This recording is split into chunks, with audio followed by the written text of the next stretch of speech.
来看宜兰县头城有一个渔民哦，最近捕到一粒20公分的龙江鲢，有人出16万要甲伊买，嘛有人出12万讲要买来放生哦。伊这个渔民决定讲要买12万来放生，今仔透早嘛出海去野放，也毋过外界嘛质疑讲渔民掠鱼仔使用拖网啊，敢有违法嘞？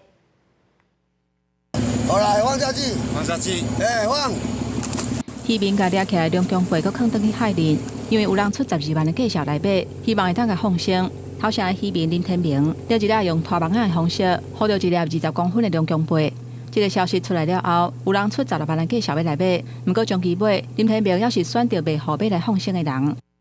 一个出10万6千，一个出11万，头拄这个，搁一个出12万，即马最后一个出16万。帮叫我帮伊再出去遐去甲放生，原位我拖的原位，莫搁去拖着的位。这种龙江鲅是分布伫日本、台湾甲印尼的烟花，是伫古生代汉武纪的时代出现，到新生代就开始豆豆灭绝。因为龙江鲅保留原始2对翅，也有2对腰子，所以嘛封号做是活化石。龙江鲅封好起来了后，就要饲伫15度以下水温才会活。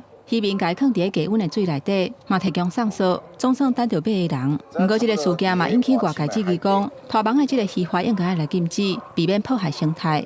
也若国立台湾博物馆是透过人民策划讲，希望龙江鲅会当回归大自然。